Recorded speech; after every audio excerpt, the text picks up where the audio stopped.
The outpouring of interest on this little guy has just been tremendous. I left the key on all that time. Wonder if it'll still crank. Let's see.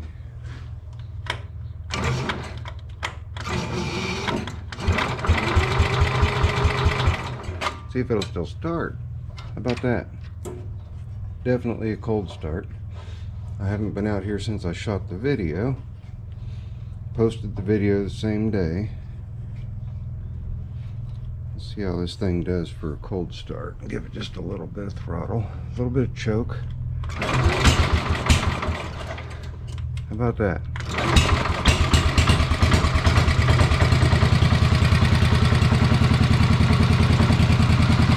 I call that a wiener.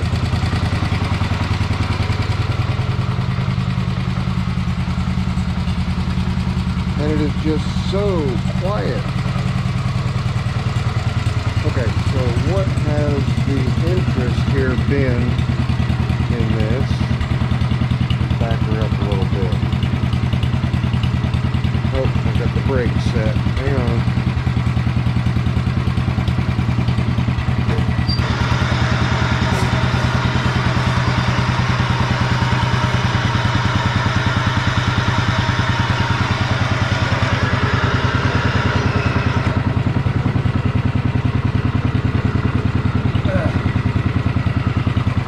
A little spring-loaded piece of steel that comes down on the D-clutch rod. But anyway, let's get back to it. The interest in this, the outpouring of interest has just been phenomenal, and I can't thank you guys enough for wanting to go along with me. And as soon as I shut it off where you guys can hear me a little better, we will... There we go. I shut the key off, it didn't stop. We're going to continue just a little bit on here, and I wanted to give you guys the model number and also the numbers off the engine. Reason being, I've got so many people that are so intrigued by this, wanting to learn as much about it as they can because it is such an odd bird. So I'm going to take a look down here and we can see our model number is right there. It's 131-96710. So there you go. Now I will say that in the past I've been able to get a hold of Sears parts, and in getting a hold of Sears parts, we're talking way in the past, probably 7 or 8 years ago. They were pretty good about being able to find the old microfiche copies and converting them to PDFs and sending them to me. I'm gonna try to go that route. I'm gonna make a phone call to Sears Parts Direct. And they have a department that I guess specializes in the more vintage stuff. So I'm going to see what I can get done with that. But in the meantime, so many of you have been reaching out. It's just it's fantastic. It's great. I'm glad everyone's interested in it because it really is just the cutest little thing that is beefy and just way overpowered. But we have a tag right here, and I've got some people that can decipher that tag for me who asked for those numbers. So what I'm going to do is pause the camera, see what I can do about excuse me, see what I can do about getting a good shot of those numbers with my phone, good enough that it's legible, and then we'll share those numbers with you guys that are looking to help. But I know, and I've been going on for 5 minutes about it, more or less. One of the most intriguing things to me about this machine is how little information there is on it. If you searched that model number in Google for images, you will get, you know, you do searches on Google and you'll get millions of reply, or millions of hits, millions of possible, no, not in this case. I have found on the image side, and one of the images happens to be of mine posting the video about it just the other day. Okay, bear that in mind.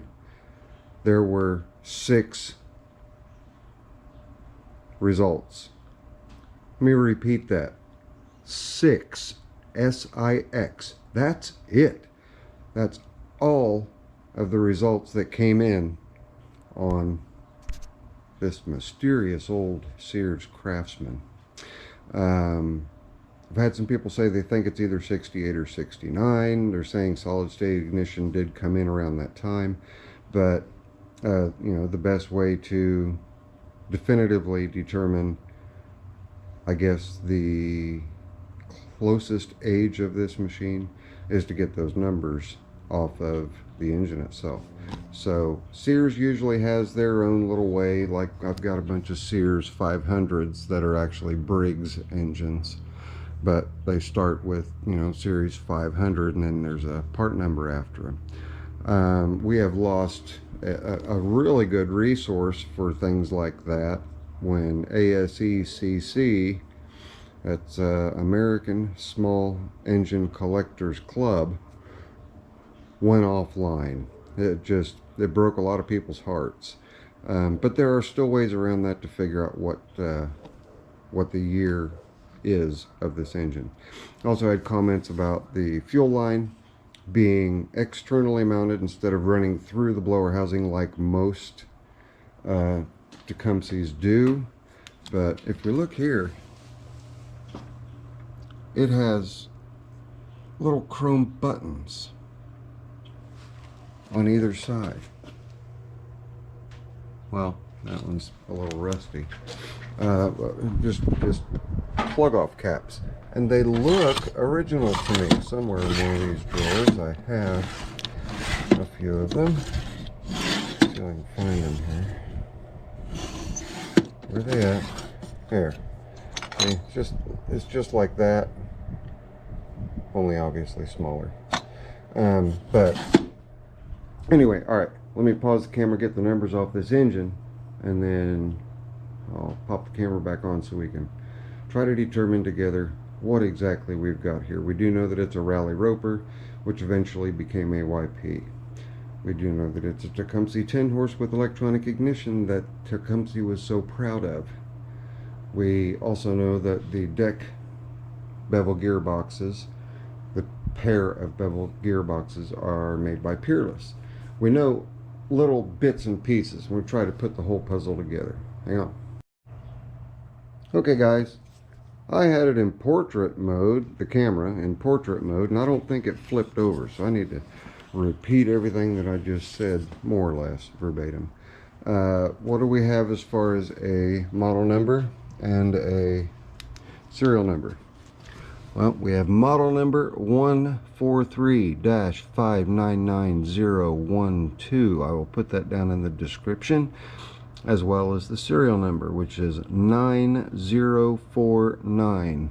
My understanding, deciphering it, we know it's not a 1979, so my guess is it's a 1969, but you Tecumseh gurus will be sure to let me know if I'm right or wrong. And then we come down to the rest of the serial number, which is 08035. That should get us really close to the year manufacture of the machine.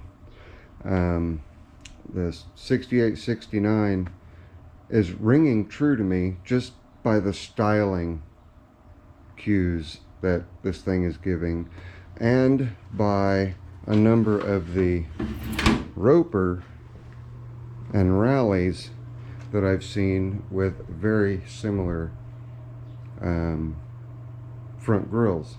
As a matter of fact, up in the loft I have a Roper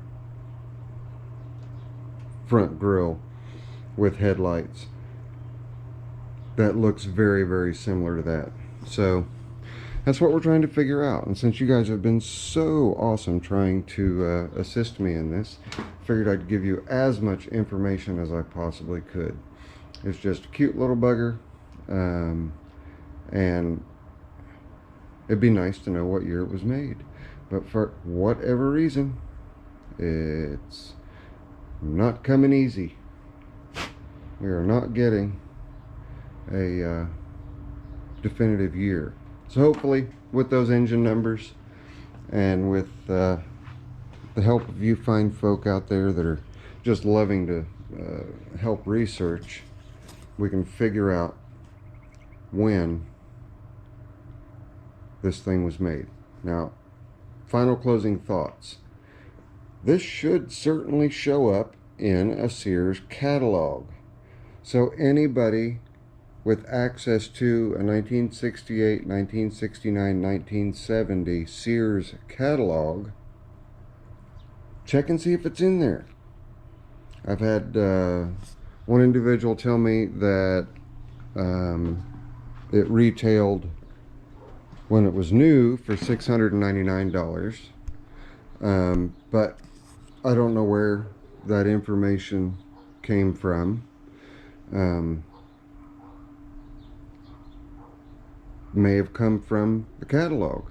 If so, I would love for you guys to email me, if you have access to the catalogs for Sears back in the day, to email me a picture of this in one of the catalogs along with the year that the catalog is from and as much information as we can find about it, because I would like, with your guys' help, to put as much information out there on this odd bird Sears Craftsman than could there's honestly very, very, very little information on these things out there. Now, when you come up with just 6 results for images of these in a Google search, searching the model number, it's, you know, it's rare. You've just got to know that it's rare. Well, he didn't even bother scuffing up the side of the deck much either, did he? He was really, really, really careful with this thing. And they put, to keep from scratching the paint on the hood, they even cut some vinyl and put some vinyl up under there so that when you raised and lowered the hood, it wouldn't scratch the hood. That's somebody that really, really loved this machine. And I think that's just awesome. Just awesome. Closed position for leaf mulching only. Oh, by the way, it has a front plate right here, so it could be a front discharge to help distribute when you've got the deck in mulch mode. And just throw the grass clippings forward, and as you move forward, you're going over them again, and it's really, really, really mincing that grass up and making it teeny tiny. But anyway, it's sort of a lengthy video, but here in the days of sitting at home doing a whole bunch of nothing except twiddling our thumbs, I figured, why not? Let's make this video a little bit longer. And like I said, you guys email me if you have a catalog listing for this from Sears. You can message me that you have it in a catalog. You can, if you wanted to photocopy it, and it's going back, isn't it? If you wanted to scan it or photocopy it and send it to me snail mail, my address, my email address and my postal address is down in the description below. So the collective, everybody who's watching this video, if you've got spare time on your hands like I do, help me out a little bit. Let's see if we can find out exactly what year this thing is. So I'm gonna go ahead and close it so I can get in there, get it edited, and get it uploaded. Just such a cute little bugger. And to give you an idea, I'll stand right next to it. You can see just how short it is. It doesn't even come up to my hip. I don't know if that's showing up very good or not because I can't see the screen. It doesn't even come up to my hip. I walk over here to this Cub Cadet and it's halfway up my waist. You have to climb, you step up to get on. When you sit down, you're dropping down. But anyway, all right, that's it. That's enough. Zippo, quit babbling. Got one guy out there that doesn't like the babble. So I've got to conform to, oh no, wait a minute. No, I don't. If you don't like my babbling, go to another channel, please. It's not necessary to post derogatory comments at me just because I like to babble. That's what a lot of people love about good old Zippo Varga. So, alright, that's it. I will see you guys on the next one. Looking forward to all the comments that are going to come in. But I need proof. I need proof. Hard copy proof. Catch y'all later. Zippo, I'm out.